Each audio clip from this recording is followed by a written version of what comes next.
How's it going, everybody? I am Donut. This is, of course, a Black Lives Matter, all cops are bastards, and trans rights supporting channel. If you're not supporting that shit, you can get the fuck out of here. This is Broad City Season 2, Episode 8. Episode 8. What is this one called? Let me check. I want to get better about this. Kirk Steele. Kirk Steele. I don't know. Nothing. No idea. No guesses. Zero idea. I don't. If that is a famous name, never heard it before. If that's something made up, then we'll see. Let's just get into it. If you want to see the full length, check it out for $4 a month.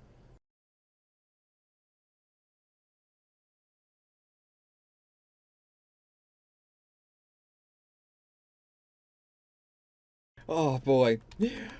Really good episode again.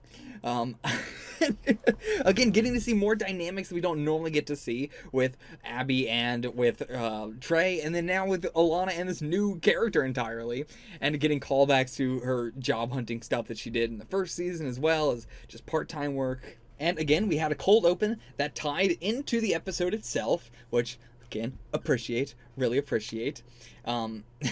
Alana's whole masturbation setup is so, I thought we were gonna go with a thing of doing the stranger, but she was trying to pretend it was Abby or something and was going to set up some elaborate way to make her image appear on the mirrors.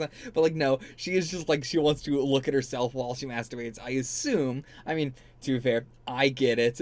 It's the classic adage of do gay people get turned on by their own dick or by their own pussy or whatever? Answer, yeah. At least me personally, yes. I can answer that question. I get what Alana's doing. There is definitely, it helps. So I'm really curious. I've never thought to ask anybody else, so I will pose the question in the comments. If you are gay, do you turn yourself on? That's such a weird question. But yeah, if you are queer, do you turn yourself on? Assumingly if you have same-sex attraction, you could be queer without having same-sex attraction. But I'm curious if that is, a common thing, or if I'm just really weird like Alana. And yeah, really unfortunate for Trey that he knows that he is working a job where if they found this out, he would be fired immediately. Though, to be fair, it's not like he was just in a porn. He is that was an interview or so. What was that? It was not a casting couch sort of interview. It was, I don't know. Oh, that was that. And she, the one that she was watching was also not the one that we saw at the end. So I'm just looking at the additional sites here on the thing. Killing me softly with your dick. Leave it to my beaver. But this series has some of the best 1-bit characters I've ever seen.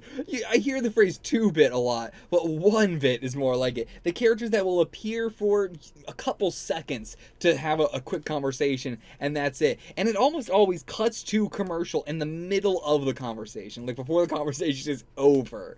With the guy who was coming up to them selling the papers in this episode, or even things like the bartender who she was trying to get the job from, or the one I remember is the lady. I don't remember which episode it was, but the lady who came up to them on the crosswalk was like, "Get out of the way, to Rich," and we just hard cut. They're not tied into the plot in any way. They're not tied into a previous conversation or a future conversation in any way. There's no thematicness. It is just a solely, completely standalone joke. The bartender one was a little bit different, the restaurant bar thing was a little bit different than those kind of characters. But yeah, this show is really great at choosing comedic actors that can sell those roles very well. Whoever was that actress sold that old guy, a grumpy old dude, so much. And yeah, getting to see the kid with Alana this episode, an interesting dynamic that I wouldn't have thought of, but as soon as I was like, oh, okay, we're doing this kid's gonna be around Alana the whole time, it made perfect sense. Alana is so kid-like herself in a lot of ways, and she's also just so extremely immature, and thinks that she knows everything. She's a very, she has an answer to everything. She is always the know-it-all, so not in a book kind of way, but in a, like, she's like the spiritual know-it-all in a way. And yeah, so with that, it was natural that she would want to, imbue her knowledge down onto another generation, and especially someone in the scenario that he was in, which is, I do think this is probably the best outcome that he could have had. Somehow, like, being raised by Alana, terrible. Being raised by his mother, terrible. Being raised by his mother, but then being influenced by Alana, probably will create a nice middle ground. Because then he also, Alana is not smart enough to have come up with that plan. She is so incredibly, unbelievably stupid. And I feel fine saying that because I am also so unbelievably, incredibly stupid. But Oliver, I think his name was Oliver, right? Did I get that right? He's the one who's coming up with this plan. He is the one who has more initiative and everything. So I think he'll be good. He'll be good in life. Seeing him, like, guarding that plug was good. Also, there's the joke of everybody in the porn or everybody in the porn shop, everybody in the coffee shop watching porn. Real good joke, because I imagine there's got to be some of the people that are in the back corner for sure.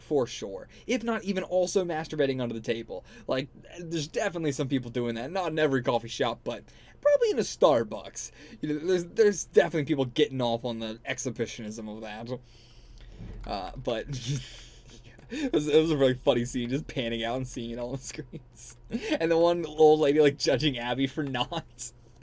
And yeah, so much porn is the little girl. I hate it so much. Especially also because it's so weird and gross already, but then on top of that, you have the extremely bad acting on top of the, like, 25-year-old, 30-year-old acting like they are a, like, 15, like, they're not acting like they're 18-year-olds. They never are. Nobody who is, I am just the 18-year-old and I'm really, like, 20-something. They never are acting 18. They're always acting fucking 15, 14. It's unbelievably weird. It's so creepy. I hate it. And, like, yeah, you really, what Abby was saying. I feel like I was definitely that way before, and that's why I hated most porn, is because I did not specify. Whereas now I would say I enjoy more, like, also, like, drawn porn is so much better, honestly, than live action porn. I wish, live action porn could be on the same level as drawn porn, but it really can't. It's not there yet. It's still so awful. Get better actors. I mean, the real thing that needs to happen is more respect for sex workers and paying sex workers more, and that is gonna make porn better. It's gonna make the acting better. It's gonna make it more viable. Also, because then you won't have to do it on the side, like, fucking traded, having to hide it and everything. So, like, that is the real issue behind it all. But yeah, you gotta know what you're, even when it comes to live action, you gotta know what you're looking for. You gotta find the very specific stuff. And Alana's onto something. Solo is most of the best stuff, or amateur, really. Solo, amateur, those are, like, what you want to go for if you want to go for the not creepy shit, and also go for stuff that I don't know how anybody gets off to the bad acting. How do you do it? I don't know. To be fair, it's also, like, there are people that, like, masturbate to, like, doujins, like, Japanese drawn porn that is untranslated. And that is also weird to me, If it was, like, an image, sure, but, like, a whole, like, manga, a whole comic, whole doujin, untranslated, that's also weird to me. It's similar on that, like, bad acting, level, where I just don't get it.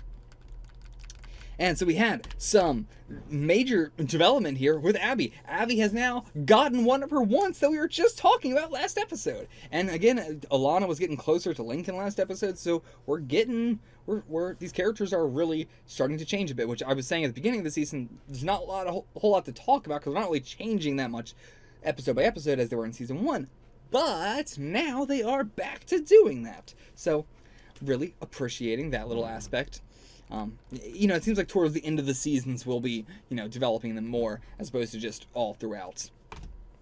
And yeah, so maybe now Trey and Abby could have a little bit of a friendlier dynamic between each other. Trey's still, he's awful. He's awful in an annoying sense. He's not a bad person. I don't think there's anything Trey has ever done that has made me go, he's a bad person. I mean, aside from, like, it seems like, the willful ignorance of Abby, being the cleaner and all that. But equally, Abby has not brought it up to Trey in any way. She has also, just been keeping it to herself. But of course, there's a power dynamic there. You get it. It was the whole thing that, like, the other cleaner that they hired was saying, like, oh, at the party, it just felt like I was talking to a friend.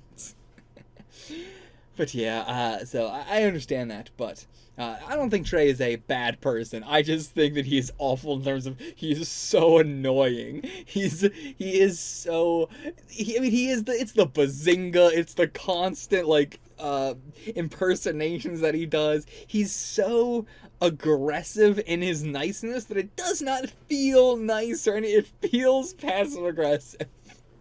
But I want to believe that he is actually nice deep down. Also, what is happening with the people at this gym? This is, I think, the third person at this gym who has disappeared, who has gone missing.